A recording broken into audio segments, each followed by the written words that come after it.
네, 여러분 안녕하세요. 김동엽입니다. 자, 우리는 이제 지난 시간에 이어서 제3장의 무역계약의 개념 및 성립을 보시도록 할 거예요. 그래서 우리가 지난 시간에 배웠던 내용들은 사실은 이런 무역들이 어떻게 흘러가고 있는지 대략적으로 쫙 한번 훑었죠. 그래서 사실은 디테일한 내용들이 들어가지는 않았어요. 그러다 보니까 해당 내용들이 실제 시험 문제로 그대로 출제되기에는 조금 어려운 감이 있었고, 그럼에도 불구하고 우리가 영문 텍스트를 쫙 본 게 있었죠. 그 문구들, 그런 부분이라든지 아니면 특정 거래 형태라든지 혹은 무역계약에 우리가 마지막에 보셨던 성질들, 그런 것들 같은 경우에는 시험에 출제가 될 수 있는 가능성도 있고요. 그리고 나머지 부분 같은 경우에는 이 다음 내용들을 이해하기 위해서 선행돼야 되는 학습이다 정도만 알아두시면 될 것 같습니다. 자, 그러면 지난 시간에 이어서 5번의 무역계약의 준거법 부분을 한번 보시도록 하겠습니다. 자, 1번의 준거법의 개념이에요. 자, 무역계약의 준거법은 무역계약에 적용되거나 해석 기준이 되는 여러 가지 법규를 말한다. 그래서 준거법이라고 한다면은 과연 해당 계약이 어느 국가의 법률에 따라서 규정되는지, 예를 들면 어떤 특정 국가 같은 경우에는 계약서가 필요 없다라고 하는 경우가 있고, 어떤 특정 국가 B라고 할게요. 이 국가는 계약을 체결하면 반드시 계약서가 나와야 된다라고 하는 두 국가에 속해 있는 당사자들이 서로 계약을 체결할 때, 그러면 A 입장에서 봤을 때는 계약서 안 써도 되는데 라고 생각을 할 거고, B 입장에서 봤을 때는 반드시 계약서를 써야 된다. 그러면 과연 누구 법에 따라 정해지는 거냐? 그게 준거법이거든요. 양 국가의 법을 동시에 쓰겠다? 그거는 조금 어려운 얘기고, 특정 국가의 법을 선택해서 준거법으로 해놓거나 아니면 양 당사자가 서로 준거법으로 양보해주기 싫어요. 그러면 국제적으로 예를 들면 협정이라든지 협약이 있습니다. 그러면 객관적인 거, 즉 어떤 공신력이 있는 거, 그런 것들을 갖다 쓰면 된다라는 거죠. 자, 그래서 2번의 준거법규의 구성과 내용을 보면 1번의 국제조약입니다. 자, 유니드로이트가 제정한 법규가 나오고요. 기억에 국제물품 매매에 관한 통일법, 니은의 국제물품 매매의 계약 체결에 관한 통일법, 이런 통일법들이 쫙 언급이 되어 있죠. 근데 이거는 굳이 암기하실 필요는 없어요. 그냥 이런 것들이 있구나 정도만 한번 보고 넘기시면 됩니다. 두 번째, 운시트럴이 제정한 법규라고 나와 있죠. 그래서 유엔에서 제작한 거예요. 무역계약에서 효력 시효에 관한 협약이라든지 아니면 국제물품에 적용되는 법에 관한 헤이그 협약, 이렇게 여러 가지 협약들이 있습니다. 그럼 말씀드렸듯이 특정 국가의 법률을 준거법으로 하기보다는 이렇게 어떤 협회라든지 여기에서 우리가 여러 국가의 준거법들, 관련된 준거법들을 모아가지고 공평하게 뭔가 하나 만들었으니까 이걸 갖다 써라 라고 공표를 하는 거예요. 그러면 공신력이 있는 협회라든지 아니면 집단이 만들었을수록 전 국가에서 많이 사용하려고 하겠죠. 자, 그 다음에 2번에 국내 법규입니다. 여기는 영국, 미국, 한국이 다 들어가 있고, 특히 이제 물품 매매 계약에 관한 이 영국의 법률이 하나 있어요. Sale of Goods Act입니다. 이게 영국 물품 매매법이거든요. 영국에서 물품을 매매하기 위해서는 이 법에 적용을 받는다라는 거죠. 그래서 요것도 있고, 그 다음에 이제 물품 매매 계약의 체결에 관한 유엔 협정이 있습니다. 협정. 그게 CISG라고 하는 존재예요. 조금 이따 보시고. 그다음에 미국도 Uniform Commercial Code UCC라고 있어요. 미국에서 적용되는 매매에 관한 국내 법규고. 그 다음에 3번에 한국은요, 민법과 상법. 여기에서 이제 이 거래에 대해서 따로 나와 있지는 않고요. 민법 일부, 상법 일부 내용들을 보면은 한국에서 거래할 때는 이런 내용들을 준수해야 되는구나 라고 알 수 있다라는 거죠. 자, 3번에 국제상관습법. 국제적으로 통용되던 상거래 관행을 단일적으로 통일화한 국제상거래 관습법으로 국제상업회의소가 1936년에 제정하여 2020년 8차 개정한 인코텀즈와 33년에 ICC가 제정하여 2007년 6차 개정한 화한신용장에 관한 통일규칙, 이게 UCP라고 하는 거예요. 그래서 여기서 지금 등장한 개념 중에 제가 구두로만 말씀드렸던 CISG, 그 다음에 여기 지금 3번 란에 인코텀즈, 그리고 마지막에 UCP 600, 이렇게 세 개가 이 무역 관련해서 가장 중요하게 다뤄지는 세 가지의 협정 및 규칙이라고 보시면 될 것 같습니다. 그래서 우리 여기 그 이론서에도 해당 내용들이 많이 반영이 되어 있고요. 그 다음에 실제 시험에서도 그러한 내용들이 좀 많이 출제가 되는 편이에요. 자, 6번에 무역계약의 주계약과 종속계약은 지난 시간에 제가 잠깐 말씀을 드렸는데 이 매매계약이 하나가 이렇게 체결이 되게 되면은 이 매매계약이 체결됨으로 인해서 1번, 2번, 3번 예를 들면 운송에 대한 내용들, 대금 결제에 대한 내용들, 그 다음에 뭐 보험 가입에 대한 내용들, 이런 여러 가지 내용들이 이 계약을 통해서 확정이 돼요. 그러면 예를 들면 보험이라고 한번 해볼게요. 보험이 내용이 확정이 됐어요. 뭐 어느 정도 수준까지 보험에 가입을 해야 되는데 그거를 뭐 매도인이 가입을 한다, 이런 내용으로 계약이 확정이 돼 있다라고 한다면 이 계약을 근거로 해서 매도인은 해당 물품에 대해서 보험 계약을 체결해야겠죠. 그래서 요거를 우리가 주계약이라고 하고요. 요 주계약에 따라서 추가적으로 계약이 체결되는 것들을 종속계약이라고 얘기를 해요. 자, 그렇게 보시고, 그래서 주계약은요, 원만한 무역계약의 성립과 이행을 위해 매도인과 매수인 간에 체결된 무역계약을 말하며 물품의 수출입 거래의 가장 기본적이고 중심적인 계약이 된다. 다음에 2번 종속계약. 종속계약들은 그 자체가 주계약과는 별개로 독립된 계약관계를 당사자 간에 갖게 된다라는 겁니다. 자, 이게 무슨 얘기냐면요. 1번, 2번, 3번에 해당하는 종속계약들이 나왔어요. 근데 그게 왜 나온 거예요? 사실은 주계약에서 이 계약들을 체결하라고 하니까 계약을 체결을 한 거예요. 그래서 이름도 사실은 우리가 주계약, 종속계약이라고 부르고 있기는 한데 이렇게 새롭게 체결되는 계약들은요, 사실은 이 주계약하고는 별개인 거예요. 주계약은 예를 들어서 매도인과 매수인이 체결을 한다라고 했을 때 보험을 매도인이 체결해야 된다라고 한다면 매도인은요, 해당 물품에 대한 보험 계약을 보험 회사하고 체결을 하게 돼요. 즉 얘하고는 또 상관이 없는 거죠. 얘는 매매 계약에 우리가 보험에 가입을 해야 된다라고 합의를 했으니까 매도인인 당신은 보험에 가입을 해라, 이렇게 주장할 수는 있습니다. 그렇지만 이 계약하고 이 계약은 서로 별개의 관계가 있다라는 거예요.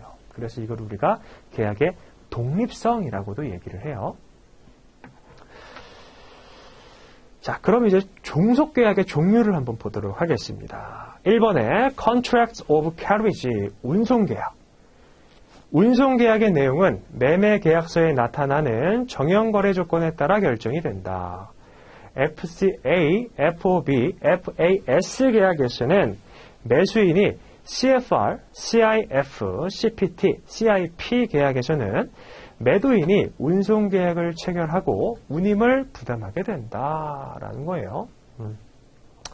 그래서 이런 F들, 그 다음에 C, 우리가 요것들을 인코텀즈 조건들이라고 얘기를 하는데 요거는 이제 인코텀즈가 뭔지는 뒤에서 배우실 거고, 그래서 어쨌든 운송계약을 체결을 한다. 근데 이 인코텀즈가 운송계약을 의미하는 것은 아닙니다. 그때 가서 다시 한번 설명을 드리고, 다음에 2번에 보면은 Contract of Insurance, 보험계약이라고 나와 있죠. 아마 이제 보험은 한 번씩 가입을 해보신 경험이 있으실 것 같아요. 그래서 보험계약 체결의 당사자나 보험료 부담자 및 물품의 위험 부담 시점 등이 정형거래 조건에 따라 결정이 된다. FOB, FCA 계약에서는 매수인이, CIF나 CIP 계약에서는 매도인이 보험계약을 체결하고 보험료를 부담하게 된다라는 거죠. 근데 이제 계속해서 이제 인권텀제에 대한 언급이 나오고 있죠. 그래서 사실은 이게 워낙 유기적이에요. 막 이게 운임도 그렇고, 보험도 그렇고, 대금 결제도 그렇고, 사실은 다 이렇게 연결이 되어 있습니다. 그래서 한번 딱 보고서 전체 내용을 파악하기는 쉽지가 않아요. 다음에 3번에 대금 결제 계약입니다. 수출업자의 가장 큰 관심거리이며 수입업자가 부담해야 할 가장 중요한 의무사항이다. 신용장에 환어음을 첨부하는 화한 어음에 의한 신용장 결제 방식이 가장 일반적으로 활용되고 있다라고 되어 있습니다. 자, 그래서 이 신용장 같은 경우에도요, 우리가 대금 결제 방법이 굉장히 다양합니다. 그래서 그 중에 하나의 방법을 얘기를 하고 있는 거고, 이게 단순히 대금을 송금해주는 송금 방식도 있고요. 아니면 중간에 제3자를, 특히 은행을 껴들어가지고 대금 결제의 어떤 안정성을 확보하는 경우도 있고요. 다양하게 있습니다. 4번에 기타 개별 계약. 계약의 성격에 따라 부수적인 여러 계약이 존재한다. 국내적으로 수출국에서 매도인과 물품 공급자 간의 수출 대행 계약, 수입국에서 매수인과 수입 의뢰인 간의 수입 대행 계약 등이 있다라고 되어 있어요. 자, 그래서 거기 그림을 보면 무역계약과 종속계약의 관계에 대해서 나와 있고요. 사실은 요 표를 보셔도 되기는 하는데, 크게 이제 중요한 표는 아니에요. 그림은 아니니까 그냥 요거 제가 설명드렸던 요 내용들 한번 이해하고 넘어가시면 될 것 같고, 지금 단계에서는 이게 조금 더 어려운 개념이 될 수가 있어요. 이 그림을 보시는 게. 왜냐면 운송에 대한 이해, 대금에 대한 이해, 보험에 대한 이해 이런 게 없기 때문에 이 표 자체가 힘들어질 수가 있다라는 거죠. 그래서 나중에 한번 쭉 보시고 복습할 때 보시면 이거구나. 굉장히 쉽게 이해하실 수가 있을 겁니다. 자, 다음에 제2절 무역계약의 성립 부분으로 가보도록 하겠습니다. 자, 1번에 무역계약 성립. 일방의 당사자의 청약과 상대방 당사자의 승낙에 의해 무역계약은 성립이 된다. 무역계약의 성립 요건은 의사표시의 합치, 당사자의 행위 능력, 법률적 효과를 발생시키는 의사가 있어야 한다. 거짓이나 허위 계약 또는 위법한 계약이 아니어야 한다라는 거죠. 그래서 이렇게 조건들이 좀 있는데 이걸 조건을 굳이 외우실 필요도 없어요. 왜냐하면 보면 거짓 계약, 허위 계약, 위법한 계약, 계약으로서 효력이 있을까요? 없어요. 그래서 당연한 얘기를 하고 있는 거고, 그럼에도 불구하고 당사자들이 반드시 계약을 하기로 합의는 해야죠. 그게 계약서로 증빙이 되든 아니면 계약서 없이 단순히 구두로만 얘기를 했든 어쨌든 간에 당사자 의사표시에 합치는 필요합니다. 자, 다음에 2번에 무역계약의 성립 과정이에요. 자, Overseas Market Research, 해외 시장 조사, 그리고 거래처 선정, 요 표는 우리가 첫 시간에 잠깐 보셨습니다. 그래서 상세 내용들을 그 아래에서 같이 보시도록 할게요. 자, 1번에 Overseas Market Research, 해외 시장 조사 부분이에요. 자, 특정 시장에서 특정 물품의 selling possibility, 예를 들면 판매 가능성, 그리고 purchasing possibility, 구매 가능성을 측정하고 매매에 필요한 정보를 수집하는 것이다 라고 되어 있어요. 그래서 우리가 어떤 물품을 이제 한번 거래를 해봐야지 라고 했을 때 그 거래를 하고자 하는 지역의 정확한 특성을 분석하지 않고 그냥 거래를 시작을 하게 되면 사실은 사업이 좀 잘 안 될 확률이 높겠죠. 그래서 해당 지역에 해당 물품을 판매를 했을 때 이게 뭐 잘 팔릴지, 아니면 해당 지역으로부터 물품을 구매해 왔을 때 우리나라에서 잘 판매가 될지, 이런 것들을 고려를 해봐야 된다는 거예요. 특히 뭐 예를 들면 한국 사람들이 선호하는 국가에서 만들어진 물품들, 이런 것들이 있습니다. 뭐 메이드 인 어디면은 그 물품들을 좀 이렇게 잘 구매를 한다라든지, 뭐 이런 분석이 필요하겠죠. 자, 2번에 해외 시장 조사의 내용과 대상.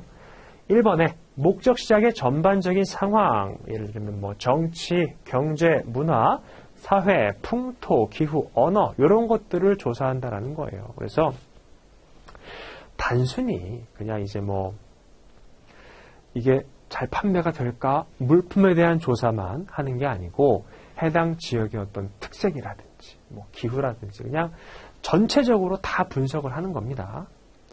2번에 취급 상품에 대한 세부적인 내용, 이런 것들도 조사를 해야 되고요. 다음에 3번에 해외 시장 조사의 방법은 뭐가 있느냐. 자, 여러 가지 방법이 있어요. 1번에 국가별 수출입 통계의 이용. 우리 한국도 그렇죠. 보면 매 연초에 어떤 특정 물품들은 작년에 판매가 많이 됐고, 어떤 특정 물품들 같은 경우에는 작년에 타국가로부터 수입이 많이 됐고, 뭐 이러한 통계 수치를 쫙 보여주게 됩니다. 그래서 뭐 대외 무역이 흑자가 났다, 아니면 적자가 났다, 이렇게 표현을 하게 되죠. 그러면 이제 그런 자료들을 활용을 해서 내가 어떤 물품들을 거래해야겠구나 라고 판단할 수도 있고요. 두 번째, 광고 회사를 통한 조사. 3번에 국내외 경제단체 및 유관기관의 활용. 그리고 4번에 자체 현지 시장 조사. 뭐 4번 같은 경우에는 정말 옛날 스타일 같은 경우에 어땠냐면 그냥 그 국가로 갑니다. 그 국가를 가가지고 이제 진짜 발로 뛰면서 조사를 하는 거죠. 근데 뭐 요즘 같은 경우에는 잘 그러는 편은 아닌 것 같고, 자체 현지 조사를 한다라고 했을 때에도요, 해당 현지에 우리 뭐 회사에 법인이, 지사법인이 있어요.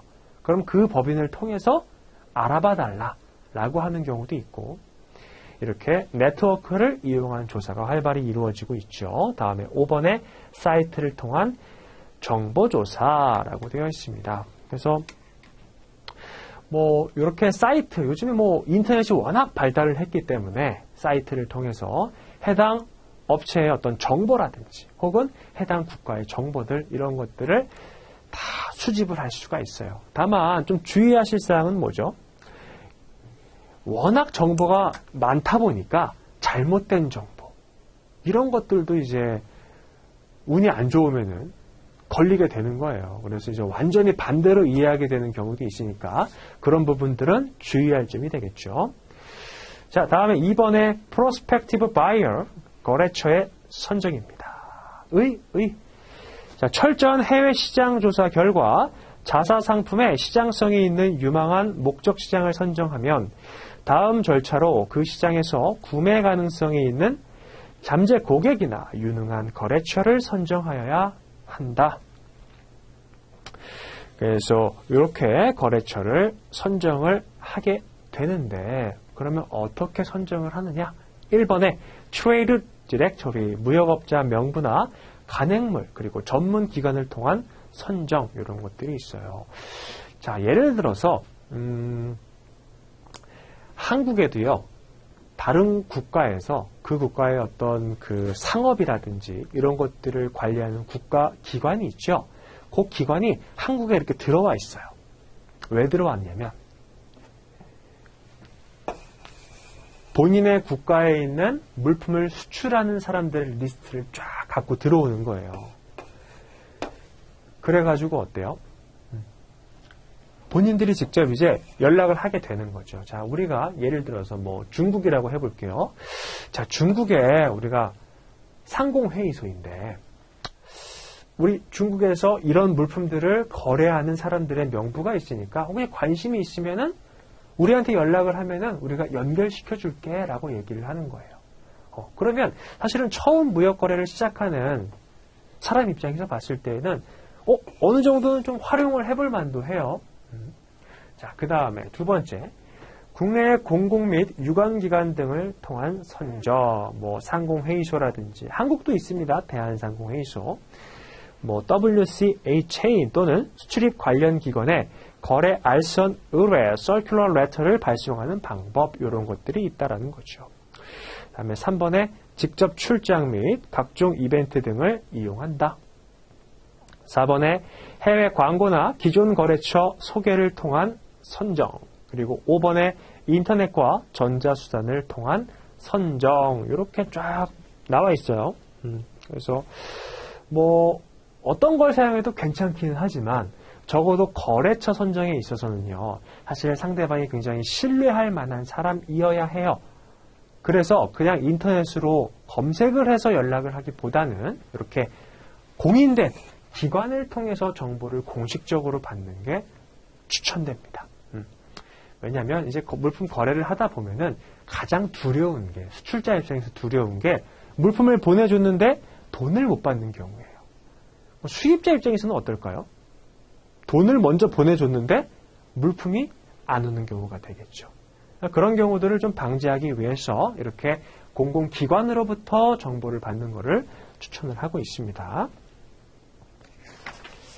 그 다음에 3번에 비즈니스 프로포즈, 거래 제의와 거래 승낙. 1번의 거래 제의, 해외 유력한 매수인의 목록이 앞의 경로를 통해 발굴이 되면 이제 한 군데만 딱 집어가지고 하지 않겠죠. 후보군을 여러 명을 이렇게 두잖아요. 우선 상대국에 대한 일반적인 상식과 경제 현황 등을 참조한 후 다음 요령에 의해서 거래 제의 서한을 보낸다. 자, 어떻게 작성을 해야 되느냐? 작성에 일반적으로 들어가는 내용이 구성이 되어 있습니다. 1번, 상대방을 알게 된 동기와 거래 제의 업종, 취급 상품, 그리고 거래 국가. 다음에 2번, 거래 제의 상사의 자국 내에서의 지위, 경험, 생산 규모. 3번에 거래 조건을 명시하여 당의 시장은 상대 회사를 통해 개척하고자 하는 점을 간접적으로 시사한다. 자, 느낌이 어떠시죠? 제가 첫 시간에 말씀드렸던 것처럼 그 영문 문장을 쫙 읽어드리면서 우리 무역 서신에서 이런 스타일의 문장이 나오면 그 다음 내용은 보통 이런 식으로 구성이 된다라고 했던 내용들 기억하시죠? 그래서 사실은 그 틀에서 크게 벗어나지 않습니다. 대부분이 다 그 틀을 유지하고 있으니까. 그리고 시험에서도 반드시 출제가 돼요. 제가 이렇게 단언할 수 있는 이유는 뭐냐면 우리 영어 관련된 문제가 50문제가 나옵니다. 영문 해석하고 영장문 문제가 각각 25문제씩 해서 50문제가 출제가 되는데 이 중에서 무역 서신과 관련된 문제가 반 이상이에요. 그래서 그 중에 하나는 무조건 나오기 때문에 말씀을 드렸고, 그리고 특히 똑같은 주제, 유사한 주제에 있는 그 문장들도 계속 좀 반복해서 나오는 편입니다. 자, 3번에 거래 제의서의 작성 시 유의점. 1번에 간단 명료한 문장으로 매 문장마다 30자 이내로 5에서 6문단 이내로 쓴다. 이거는 사실은 권고하는 느낌이니까 그렇게만 참고만 하세요. 2번에 해당 시장은 처음이므로 상대 회사를 통하여 개척하고자 한다는 점을 강조한다. 이렇게 얘기를 하면은 서신을 받은 사람이 우리 회사를 1등으로 선택해줬네 라고 생각해서 받는 순간, 그리고 읽는 순간 기분이 좀 좋아지겠죠. 3번에 한국에서 제일 큰 회사다, 이런 과장된 회사 속에는 삼가하는 것이 좋다. 왜냐하면 우리가 제일 잘 나가는 회사다, 제일 큰 회사다, 그렇게 아무리 얘기를 하더라도요, 직접적인 수치가 증빙이 되지 않으면 아무 쓸모없는 내용이에요. 4번에 회사 규모는 생산량이나 연간 매출액 등으로 표현한다. 그래서 수치가 제시가 되어야 된다는 겁니다. 물론 그렇다고 해서 이렇게 무역 서신을 보내면서 우리 회사는 한국에서 3등 하는 회사다, 그리고 매출액 자료를 같이 보내주고 이런 거는 좀 아니고요. 그렇죠? 어느 정도 이제 무역 서신에 간단하게 언급을 하라는 거죠. 5번에 품질의 우수성과 경쟁적인 가격을 제시할 수 있는 회사라고 언급한다. 6번에 처음부터 오퍼나 견본을 보내지 않으며 상대방이 관심을 표명할 때 즉시 송부한다. 처음에 이제 거래 서신이 도착을 딱 했는데 내용이 자 우리가 단가 얼마에 줄 테니까 거래하자. 이렇게 딱 내용이 왔어요. 그러면 그 서신을 받은 사람 입장에서는요. 뭔가 조금 불안할지도 몰라요. 이 사람 나를 어떻게 알고서 나랑 거래 제의를 바로 이렇게 하지? 혹시 좀 하자 있는 물품인가? 혹은 나한테 사기를 치려고 접근을 한 사람인가? 이런 생각을 하게 됩니다. 그래서 처음부터 거래를 하자라는 내용이 들어간다라기보다는 우리는 어떤 회사인데 혹시 관심이 있으면 좀 연락을 달라라고 접근을 해야 된다라는 거죠. 거래 관계도 상호 이익을 바탕으로 한다라는 겁니다. 4번의 송부 방법은요. 이제 이 거래처가 아무래도 하나만 선정되는 것이 아니기 때문에 여러 군데가 선정이 되겠죠. 근데 뭐 10개, 20개 이렇게 하진 않고 보통 한 3개 정도 이렇게 선정을 해서 서신을 보내게 됩니다. 근데 이제 한 번에 딱 보내게 되면은 보통 그렇게 관련이 있는 업종의 각 담당자들은 서로를 알고 있는 경우가 많아요. 그러다 보니까 한 번에 보내지 않고 조금 시차를 두고서 보낸다라는 거고. 그 다음에 뭐 5번 같은 경우에는 그냥 뭐 참고서만 한번 읽어보시면 될 것 같아요. 자, 그래서 거기 샘플 하나 있죠. 거래제의 서신에 대한 샘플이 하나 있습니다. 요거를 한번 읽어보면서 우리가 감을 잡아볼게요. 뭐 처음에는 됐고, 자, Dear Serge 다음에 Having heard from the WTC Seoul that you are interested in farm and garden machinery, we are writing to you with a keen desire to do business with you라고 되어 있습니다. 자, WTC 서울에다가 요 지금 서신을 받은 회사가 등록을 해놓은 것 같아요. 우리가 이 팜과 가든, 머신, 농장이라든지 이런 데서 사용하는 기계도 있죠. 이런 중에 관심이 있으니까 혹시 거래하고자 하는 사람이 나타나면 우리 이름을 좀 알려줘라 라고 얘기했을 거예요. 그래서 이 서신을 작성한 회사는 그 정보를 얻어가지고 서신을 보내는 겁니다. 그래서 중요한 게 처음에 나와 있는 게 본인이 어디서부터 이 정보를 얻었다라고 알려주고 있어요. 스팸 메일로 분류되지 않기 위해서죠. 자, 두 번째 문단에 As you will see in the enclosed pamphlet, 팜플렛까지 동봉을 했습니다. We have been established here for over 30 years as general importers and exporters. 좀 거래가 되게 좀 오래가 된 회사네요. In farming equipment, we enjoy a specially advantageous position because we have an affiliate company which manufactures engines for farming application besides having wide and direct connections with first-class builders of agricultural machines. 이렇게 쭉 나왔어요. 근데 이걸 제가 끝까지 읽은 이유가 있습니다. 왜냐하면 우리 시험에서도 이렇게 상세하게 언급이 되는 경우가 가끔 있어요. 사실 우리 시험 같은 경우에는 이게 토익의 어떤 형태를 조금 띄고 있기는 하지만 내용 구성이라든지 아니면 문제에서 물어보는 게 그거하고는 조금 달라요. 보통 물어보는 게 이 서신의 목적은 무엇인가? 요거는 좀 유사하죠. 근데 이 서신은 거래의 어느 단계에서 발송되는 상황인가? 해당 서신의 작성자는 누구인가? 해당 서신의 작성자가 무엇을 원하고 있느냐? 뭐 이런 스타일의 서신에 대한 해석을 묻는 문제가 나오는데 이렇게 특정 물품에 대해서 상세하게 설명을 딱 써놓고서 예를 들면은 작성자는 어떤 종류의 기계류를 다루고 있는 사람이다. 와 같이 물어보는 보기는 잘 출제가 되지 않습니다. 그건 약간 토익 시험에 적합한 보기인 거고 우리 같은 경우에는 예를 들면 요 서신이 그대로 나왔어요. 그러면 보기가 이렇게 나와요. 자, 1번 이미 거래를 해본 경험이 있는 거래자 간의 서신이다. 근데 아니죠. 처음 문장에서 처음 메일을 보낸다. 이런 식으로 언급이 돼 있었잖아요. 그런 쪽 위주로 좀 물어보는 편이에요. 자, 근데 이제 예외가 항상 존재하죠. 가끔 이제 이런 상세하게 나온 내용들에 대해서 디테일한 보기를 제시하기도 합니다. 근데 그럴 경우에는 상세하게 읽어야겠지만 굳이 물품에 설명하는 내용들 굳이 잘 안 보셔도 돼요. 자, we knew very well the requirements of the Australian farming industry and shall be able to serve you immediately upon hearing from you 라고 되어 있습니다. We do business on an irrevocable letter of credit under which we draw a draft at 60 days. 그래서 뭐 대금 결제에 대한 내용도 언급을 하고 있고요.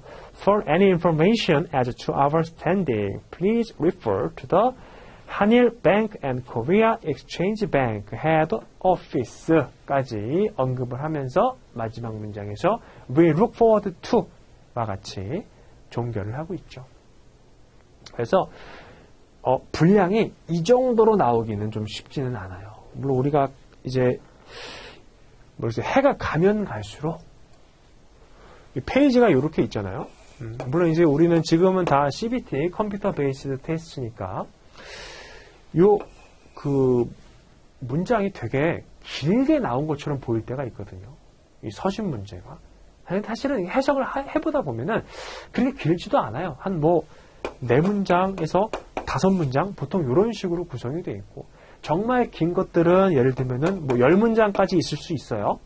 그 이상 되는 것들도 있고요. 근데 보통 이런 애들은 문제가 하나만 엮여 있는 게 아니라 2개나 이렇게 3개씩 엮여 있는 경우가 대다수입니다. 그래서 이런 것들을 좀 참고하시고, 자, 그 다음에 이제 4번의 Credit Inquiry 신용조회 부분을 보시도록 하겠습니다. 1번에 신용조회의 의의와 중요성. Credit Inquiry는 신용을 공급받는 자의 지급 능력으로서의 지급에 대한 선의 및 일반 경제 상태의 보장 등을 사전에 조사하여 장래의 지급 확실성을 계량하는 것을 말한다. 거래 제의에 대해 관심을 표명하는 업체는 거래 관계가 성립되기 전에 해당 업체의 신용조회를 해두어야 한다. 말씀드렸듯이 수출자가 가지고 있는 불안함, 그리고 수입자가 가지고 있는 불안함을 어느 정도 해소하기 위해서는 상대방이 얼마나 믿을 만한 업체인가, 요거를 사전에 확인해 보는 게 좋겠죠. 물론 그렇게 한다 하더라도 100% 해소되지는 않아요. 자, 이번에 신용조회 내용입니다. 자, 그러면 이제 A하고 B가 거래를 하려고 했는데 A가 B한테 요청한 거예요. 내가 당신의 신용을 좀 조회해 봐야겠다. 이거는 대놓고 요청을 하는 겁니다. 몰래 하는 게 아니에요. 그러니까 당신의 신용을 확인해 줄 만한 업체들을 좀 알려달라. 그러면 이 업체가 보통 알려주는 게 은행 혹은 신용평가기관 이런 데를 알려줘요. 또는 본인이 지금 현재 거래를 하고 있는 업체를 알려주는 거죠.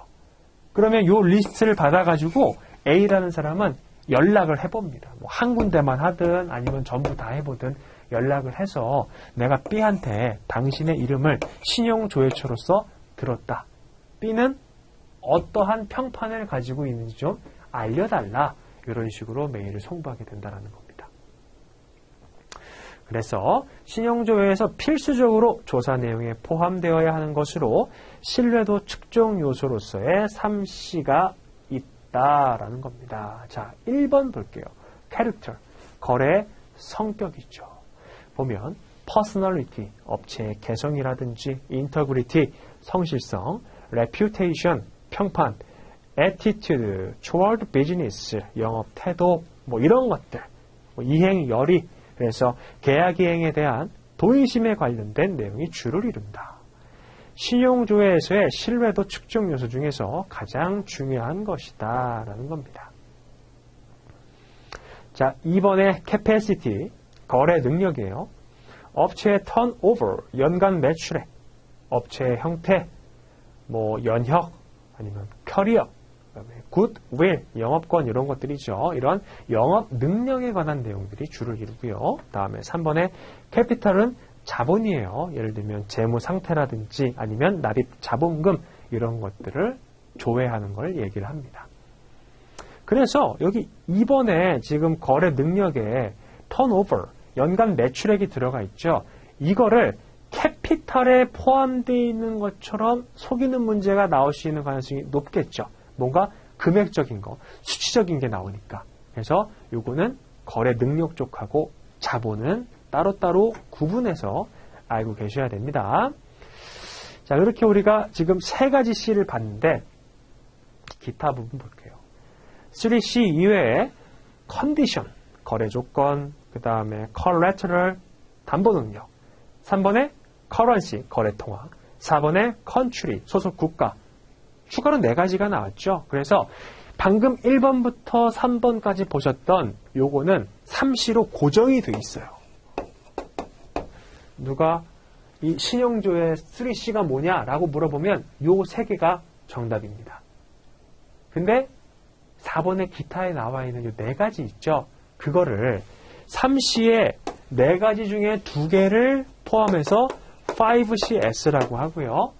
4가지를 모두 포함해서 7CS라고 얘기를 해요.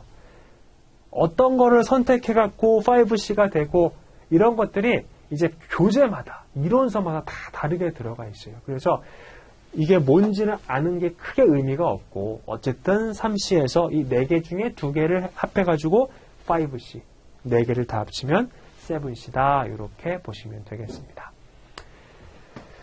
요거 조금 익숙하지 않으세요?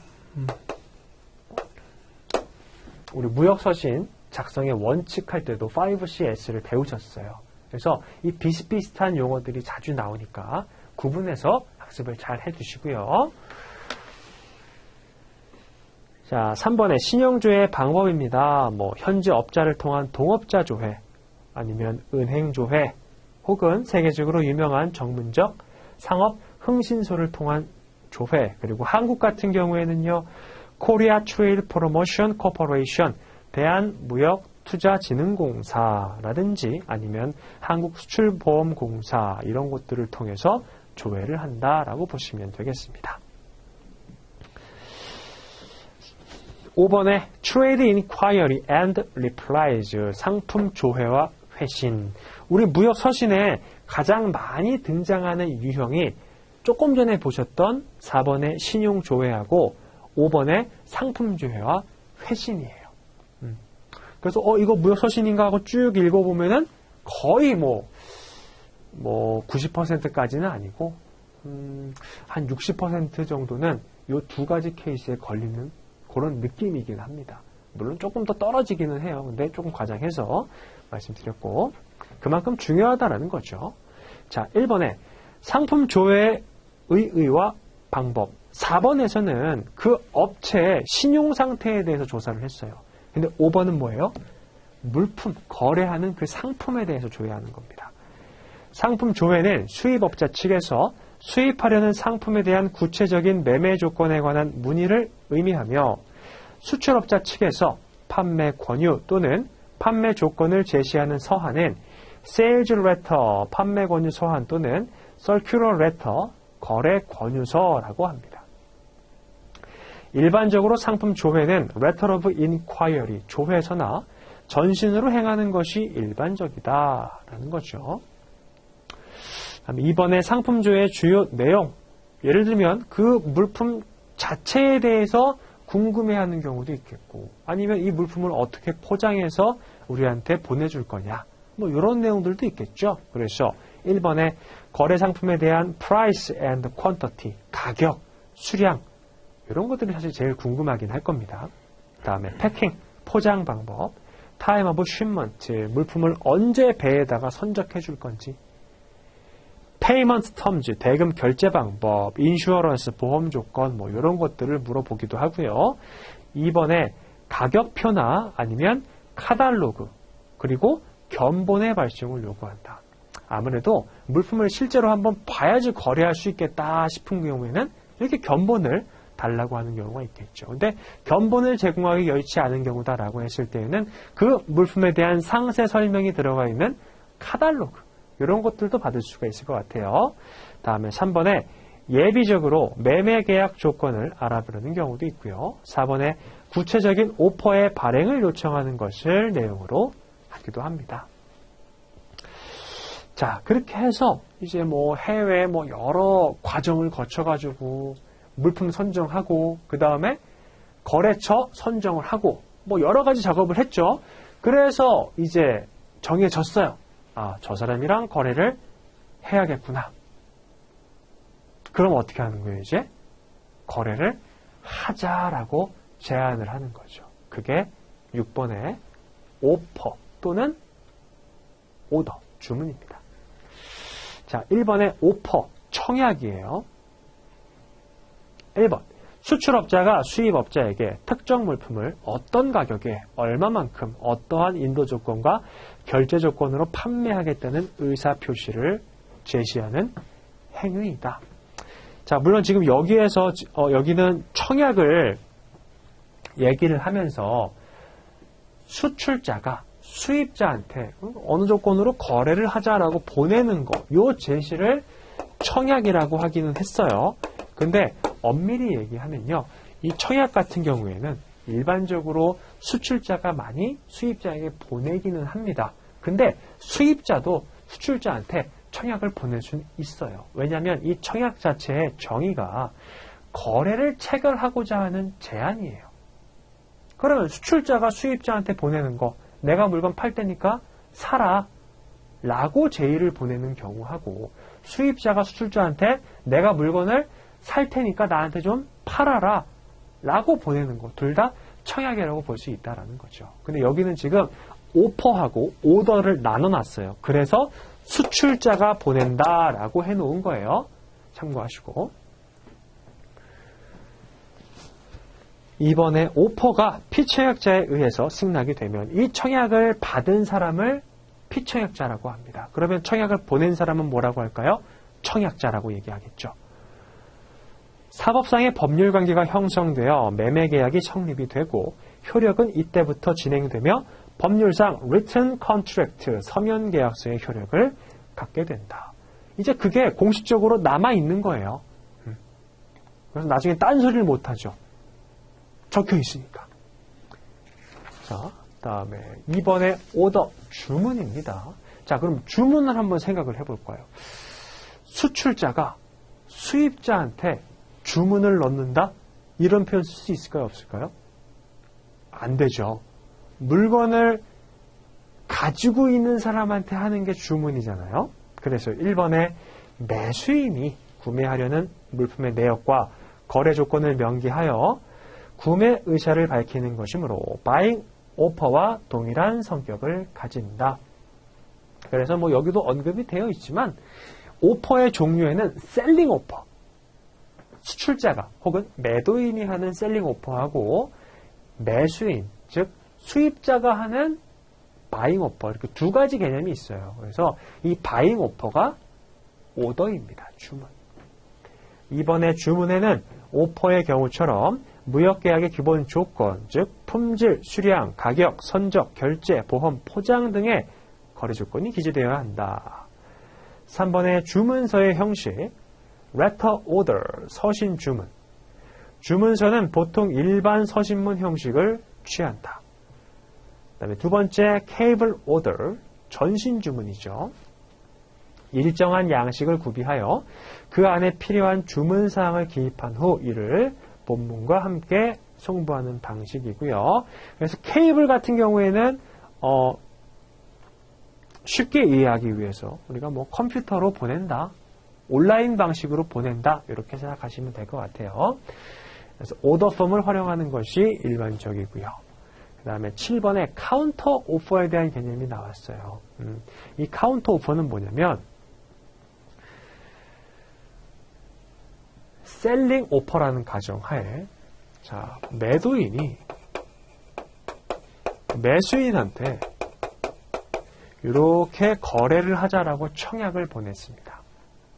그럼 이 청약서 같은 경우에는 일반적으로 가격도 들어가 있고 수량도 들어가 있고 뭐 여러 가지 조건이 쭉 명시가 되어 있어요. 근데 보통 만약에 여러분들께서 매도인이다라고 했을 때는요, 물건을 좀 비싸게 팔고 싶겠죠. 저도 그렇고. 그래서 보통 본인이 팔고자 하는 가격보다 조금 더 높여 부르는 편입니다. 그래서 12달러에다 가격을 적고 뭐 수량 이런 거 쭉 적었어요. 그 보내면 매수인 입장에서 봤을 때는 아무래도 처음 이렇게 제안이 온 가격 같은 경우에는 잘 억셉트를 안 해요. 보고서 너무 비싸다. 깎아달라라고 보내는 거예요. 그러면서 한 9달러 정도면 좋겠다라고 보내는 거죠. 자, 그러면 맨 처음에 매도인이 보내던 이 청약 자체가 어떻게 된 거예요? 매수인이 그 내용 중에 하나만 이렇게 바꿨다 하더라도요, 얘는 이제 없어지는 겁니다. 소멸이 돼버리는 거예요. 그리고 매수인이 9달러라고 이렇게 바꿔서 보낸 요 내용이 있죠? 이게 청약이 되는 거예요. 그래서 원래 청약에 대해 반대 청약을 보낸다라고 해서 카운터 오퍼라는 명칭을 붙였습니다. 피청약자가 청약자가 제시한 오리지널 오퍼, 최초 처음 청약을 오리지널 오퍼라고 지금 이 상황에서 얘기하는 거예요.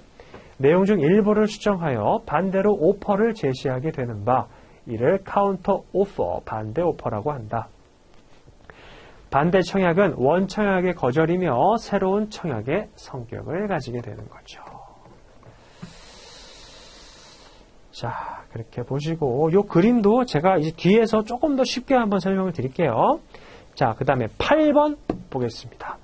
Acceptance and Acknowledgement, 승낙과 주문 승낙이죠. 자, 그러면 요거는 우리 6번 타이틀이 오퍼 그리고 오더였어요. 8번 타이틀이 Acceptance, Acknowledgement예요. 요거를 이제 둘을 연결시킬 건데, 자, 1번에 승낙입니다. 승낙은 뭐냐면 청약이 이렇게 상대방에게 가죠. 그럼 이 청약에 대해서 아무것도 바꾸지 않고 오케이, 내가 그 조건으로 거래하자 라고 보내는 게 승낙이에요. 즉, 두 개가 세트가 되는 거죠. 청약이 가고 승낙이 오게 되면 계약이 성립되게 됩니다. 근데 만약에 중간에 이렇게 반대 청약 오고 그러면 어때요? 계속 이제 왔다 갔다만 하는 거예요. 결국엔 의사가 합치됐을 때 그게 승낙이라고 얘기를 하고요. 승낙이 효력을 갖게 되면 계약이 성립된다라는 거죠. 자, 그래서 승낙은 피청약자가 구두나 행위로 청약의 내용 또는 조건들을 수락하고 계약을 성립시키겠다는 동의를 표시하는 것으로, 무역계약은 반드시 청약에 대한 상대방의 승낙이 있어야만 유효하게 성립이 된다. 승낙의 내용은 최종적이며 무조건적이고 적극적인 행위로 의사표시를 행하여야 하며, 청약에 조건을 붙이고 그 밖의 변경을 부과하여 승낙하면 그것은 유효한 승낙이 아니며 청약의 거절과 동시에 새로운 청약을 한 7번에서 보셨던 반대 청약으로 간주가 됩니다.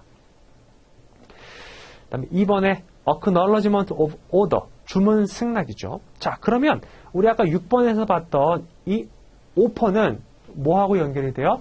Acceptance. 그리고 6번에서 봤던 오더는 Acknowledgement하고 연결이 된다는 거죠.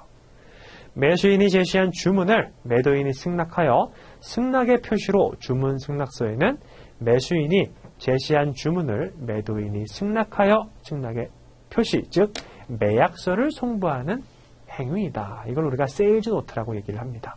즉 오더를 매도인이 승낙하여 승낙의 표시, 즉 세일즈 노트를 발송하는데 이를 Acknowledgement of Order, 주문 승낙서라고 한다라는 거죠. 마지막으로 9번에 세일즈 노트, 매매계약서 작성입니다. 매도인과 매수인, 양 당사자는 주문과 주문 승낙의 과정을 통해 주문과 주문 승낙이 완료가 되면 매매계약서를 작성함으로써 계약을 성립시키게 됩니다. 자, 이렇게 해서 거기 뭐 서식이 조금 쭉 나와 있어요. 뭐 물품 매도 확약서 이런 거 나와 있죠. 오퍼시트라고 부르고요. 거기 보면은 뭐 HS 넘버 이렇게 나와 있고, 그 다음에 아티클이 물품이에요. 그래서 어떤 물품을 거래하겠다. 그 다음에 퀀터티가 수량이죠. 유닛 프라이스가 단가고, 어마운트가 이 수량 곱하기 단가를 한 총 금액을 얘기해요. 그리고 오리진, 원산지가 어디이다. 그리고 플레이스 오브 쉬먼트, 선적지가 어디이고, time of shipment, 선적을 언제 했고, destination, 목적지는 어디이고, payment, 대금 결제는 어떠한 방식으로 하고, validity, 유효일자는 언제이고, remarks 같은 경우는 뭔가 이제 추가하고자 할 때, 뭔가 이제 참조적으로 알아두면 좋을 것 같다라고 얘기할 때 사용하는 부분이죠. 그 다음에 accepted 뭐 쭉 나와 있고, 그래서 뭐 이런 내용들이 오퍼 시트를 구성을 하고요. 그 다음에 뭐 purchase order 같은 경우에는 주문서예요. 그래서 반대되는 내용인 거죠. 오퍼하고 그 다음에 오더 주문하고. 근데 이 내용 안에 들어가는 거 보면은 비슷하게 흘러갑니다. 또 보면은 payment 나오고 port of destination 나오고 final destination 나오고 그 다음에 그 중간 부분 밑에 보면은 물품의 이름이라든지 아니면 수량, 단가, amount 이런 것들 쭉 언급이 되죠. 그래서 요 그 양식 자체를 암기하실 필요가 없어요. 왜냐면 각 회사별로 사용하는 양식이 다 다릅니다. 그러니까 굳이 뭐 이런 것들을 암기하실 필요는 없고, 이러한 서류들에는 이러한 내용들이 구성이 되는구나. 왜냐하면 우리가 아직 무역 서류를 많이 경험해보지 않으신 분들도 계시니까 서류에 조금 익숙해지시다 보면은 이론적인 내용들로 조금 더 쉽게 학습을 하실 수가 있어서 말씀을 드리는 거예요. 그래서 뭐 주문 승낙서라든지 매약서 이런 것들 다 유사한 서류다라고 보시면 되겠습니다. 자, 이렇게 보시고 우리 잠깐 쉬었다가 제3절에 청약과 승낙 들어갈게요.